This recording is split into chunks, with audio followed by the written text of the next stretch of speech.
Hello students, class 10 is the rise of nationalism in India. I was telling you the video 2 of the chapter. So let us start. तो here अगर हम खिलाफत issue की बात करें, जो यहाँ पर जो खिलाफत इशू हुआ था वो खिलाफत क्यों हुआ था, किस चीज़ की खिलाफत। खिलाफत को हम कह सकते हैं कि बगावत, खिलाफ जाना किसी के, उर्दू वर्ड है ये खिलाफत। फर्स्ट वर्ल्ड वॉर जब ख़त्म हुआ, किस चीज़ के साथ ख़त्म हुआ? With the defeated of Ottoman. जो ऑटोमन एम्परर था, ऑटोमन शासक जो था, उसकी हार के साथ ये युद्ध ख़त्म हुआ। जब फर्स्ट वर्ल्ड वॉर ख़त्म हुआ तो ये लग रहा था कि जल्दी ख़त्म हो जाएगा ये, लेकिन ऐसा हुआ नहीं। 4 साल तक ये वॉर लड़ा गया, 4 इयर्स तक। तो इसमें जो ऑटोमन एम्परर था उसकी हार हो गई। टर्की में शासन करता था या टर्की के अन्य जो टेरिटरीज थे उनमें शासन किया करता था, उसकी हार हुई। और इसमें काफ़ी एक हार्श ट्रीटी, यानी कि बहुत ही एक कठिन, हम कह सकते हैं, बहुत ज़्यादा उस पर पाबंदियां लगाई गई, रिस्ट्रिक्शन लगाए गए।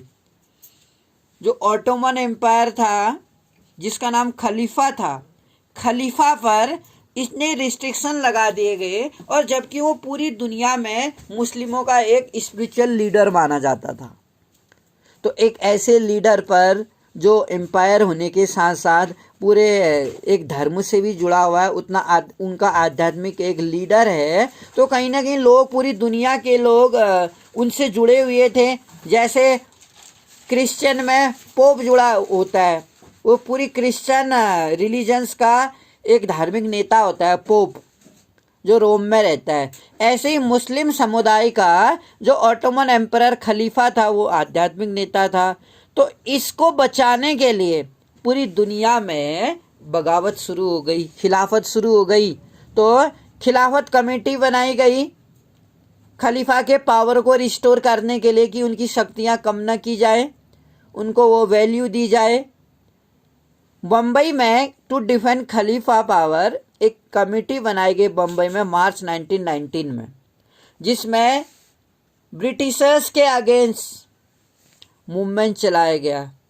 यहाँ पर धरने दिए गए मुस्लिमों के द्वारा, और उधर महात्मा गांधी अलग मार्शल लॉ जैसी एक्टिविटीज में और रॉलेट एक्ट के अगेंस्ट, वहाँ पर जलियांवाला बाग ट्रेजेडी के उसमें गांधी जी मूवमेंट चला रहे थे। तो गांधी जी को लगा कि क्यों ना मुस्लिमों को भी एक मूवमेंट में शामिल कर लिया जाए। मुस्लिमों को भी तो लड़ना था ब्रिटिशर्स के अगेंस्ट, ब्रिटिशर्स ने भी तो उनके आध्यात्मिक नेता खलीफा की हार्श ट्रीटी से उनकी पावर को कम कर दिया था। मुस्लिम लीडर जो थे जैसे कि मोहम्मद अली और Shaukat Ali began discussing with Mahatma Gandhi, Mahatma Gandhi के साथ डिस्कस करके कि एक देश में यूनाइटेड होके क्या करना था, उन्हें एक मूवमेंट चलाना था। और किस तरह से ये मूवमेंट चलता, उसकी क्या रूपरेखा होती, वो चलाना चाह रहे थे। तो गांधी जी ने इसको एक अपॉर्चुनिटी के रूप में देखा। गांधी ने कहा अगर Muslim, if they include the Muslim in the movements with the Hindu, तो डेफिनेटली क्या होगा, भारत में एक मास मूवमेंट होगा, एक बहुत बड़ा मूवमेंट होगा इंटायर कंट्री में। और ब्रिटिशर्स को, जो ब्रिटिशर्स थी, जो एक बहरी थी, यानी बहरी न होकर भी बहरे होने का नाटक कर रही थी, उसको जगाने के लिए हिंदू और मुस्लिम का यूनाइटेड होना बहुत ज़्यादा जरूरी था। गांधी जी ने इसको एक अवसर के रूप में पाया कि गांधी जी को इससे अच्छा अवसर और कहाँ मिलता कि मुस्लिम लोग भी उनकी मूवमेंट में शामिल होना चाहते थे। एट कलकत्ता सेशन, याद रखिएगा, एक क्वेश्चन एग्जाम में आ जाता है कि कलकत्ता सेशन में जो कांग्रेस की मीटिंग हुई थी, क्योंकि कांग्रेस की मीटिंग होती थी हर साल, तो कलकत्ता में जो कांग्रेस सेशन हुआ 1920 में, उसमें ये लीडर्सों ने कन्विंस किया कि वो नॉन कॉर्पोरेशन मूवमेंट स्टार्ट करेंगे फॉर स्वराज, स्वराज के लिए, यानी अपने राज के लिए, और खिलाफत इशू पर, और खिलाफत का मुद्दा उठाएंगे, यानी बगावत करेंगे। और तो 1920 के कलकत्ता सेशन में ये प्रपोजल पास किया गया स्वराज का और खिलाफत इशू का, और खिलाफत मूवमेंट स्टार्ट करने के लिए। इसके लिए गांधी जी को लगता था कि गांधी जी ने 1919 में एक बुक भी लिखी थी हिंद स्वराज, जिसमें वो मानते थे कि जो ब्रिटिश रूल था वो इसलिए ब्रिटिश रूल यहाँ स्टैब्लिश हो पा रहा है क्योंकि इंडियन लोग उसको फेवर करते हैं। इफ दे स्टॉप हेल्पिंग,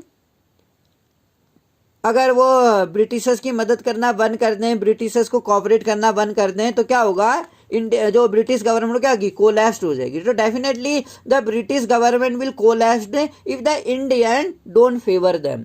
यदि इंडियन उनको फेवर नहीं करते हैं तो ब्रिटिशर्स तो यहाँ पर रूल कर ही नहीं सकते।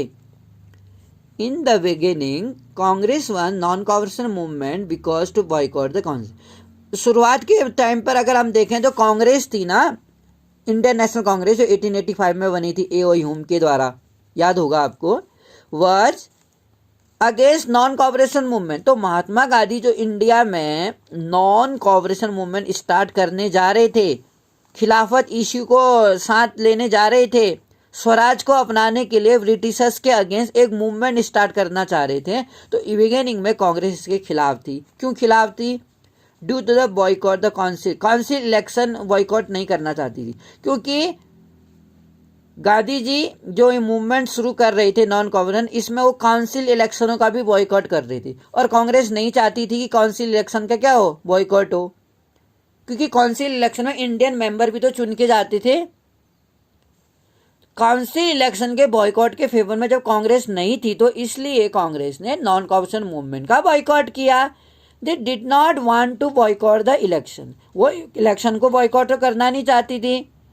एंड ड्यू टू वायलेंस, और वो सोचती थी कि अगर उन्होंने ये नॉन कॉपरेशन मूवमेंट को फेवर किया तो कहीं ना कहीं इंडियन काउंसिल इलेक्शन को वो हाथ धो बैठेंगे, और कहीं ना कहीं हर जगह पर हिंसा का जैसा माहौल हो जाएगा। तो कांग्रेस ने तभी इसलिए इनका फेवर नहीं किया इस मूवमेंट का, did not favour the non cooperation movement.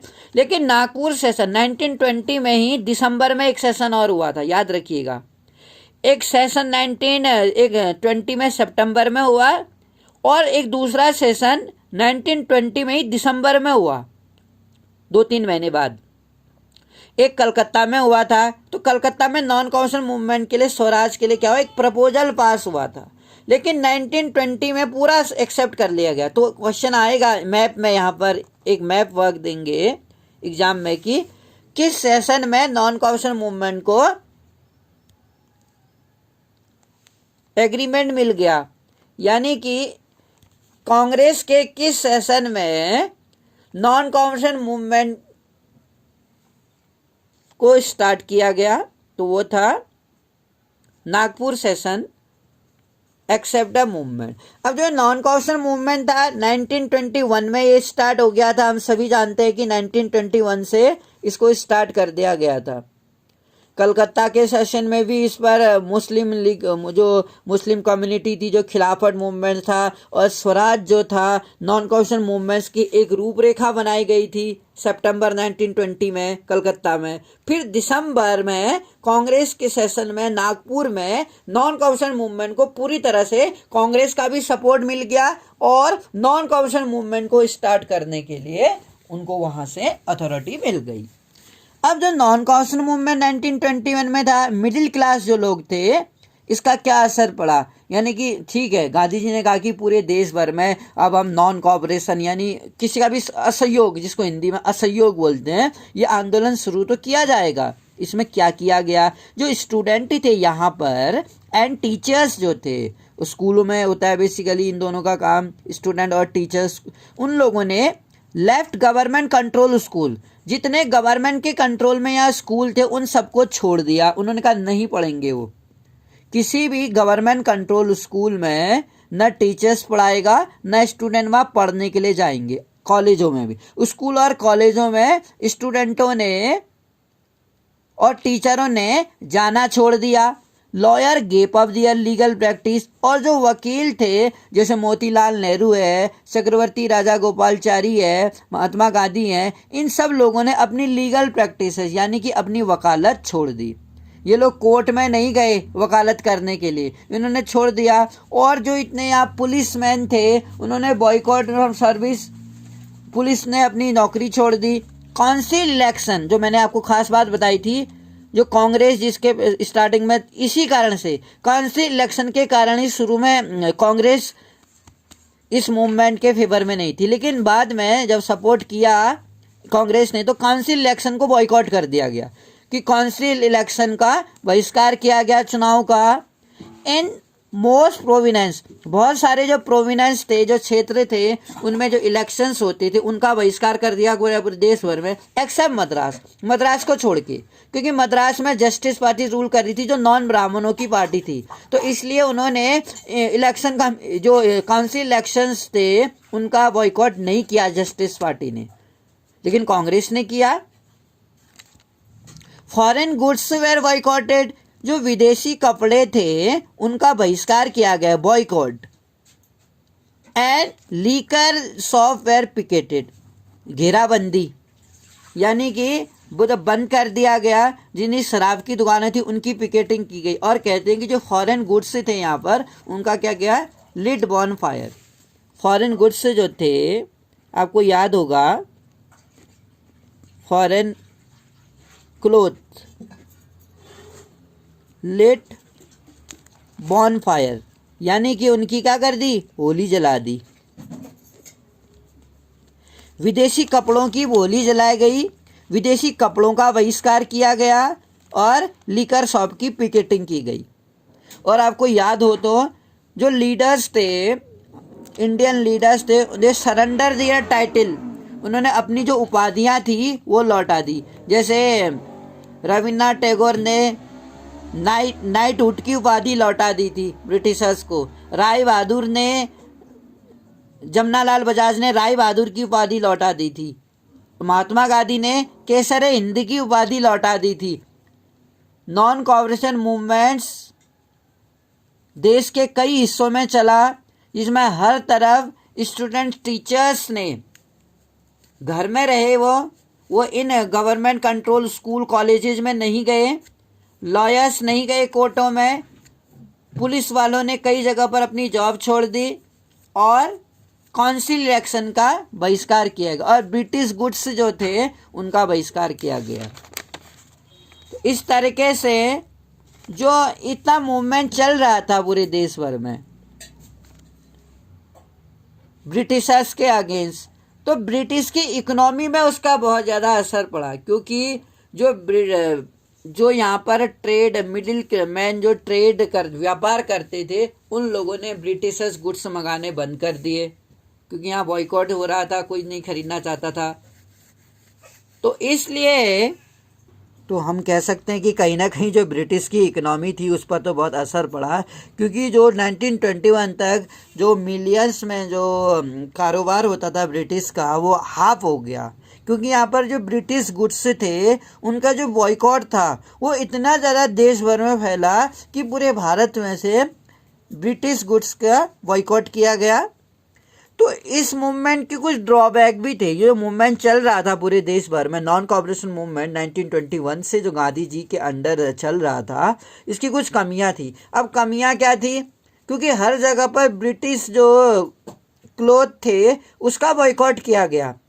अब ब्रिटिश क्लोथ का जब बॉयकॉट किया गया तो उसके बदले में गांधी जी ने खादी को क्या किया था, प्रिफर किया था कि हर कोई क्या करेगा, खादी के बने कपड़े पहनेगा। अब उस समय क्या था कि जो खादी था वो बहुत एक्सपेंसिव था, तो जो पुअर पीपल थे या मिडिल मैन थे could not afford the khadi in comparison to foreign cloth, because the foreign cloth were more cheapable than the khadi. जो खादी जो ब्रिटेन के जो क्लोथ थे वो खादी के बदले काफ़ी सस्ते थे और ड्यूरेबल भी थे, जबकि खादी उस टाइम पे भारत में बहुत महंगा था। तो गांधी जी का लोगों से, मिडिल मैन लोगों से या पुअर लोगों से खादी पहनने के लिए कहना, थोड़ा यहाँ पर लोगों उसको नहीं एडजस्ट कर पाए, क्योंकि एक तो लोगों ने अपनी जॉब छोड़ दी थी और लोगों के पास, जिनके पास काम नहीं था, वो खादी कैसे पहन सकते थे, खादी पहनना उनके लिए पॉसिबल नहीं था।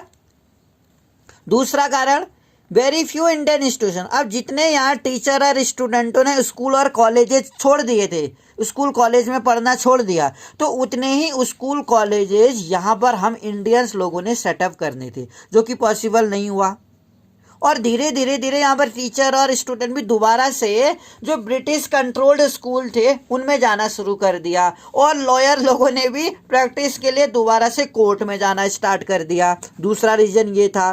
तीसरा रीजन 5 फरवरी 1922 को अगर आपको याद हो तो चोरी चोरा नामक स्थान पर पीपल ने अटैक पुलिस स्टेशन पर अटैक कर लिया था और 22 पुलिस वालों को जिंदा जला दिया था। इस घटना से दुखी होकर महात्मा गांधी ने नॉन कॉपरेशन मूवमेंट को वापस ले लिया था। ये 3 कारण थे, एग्जाम में आ सकता है कि व्हाट वर द 3 रीजंस जिसके कारण कि नॉन कॉपरेशन मूवमेंट सक्सेस नहीं हो पाया। तो ड्रॉबैक्स थे ये मूवमेंट्स के। तो आई होप यू अंडरस्टूड।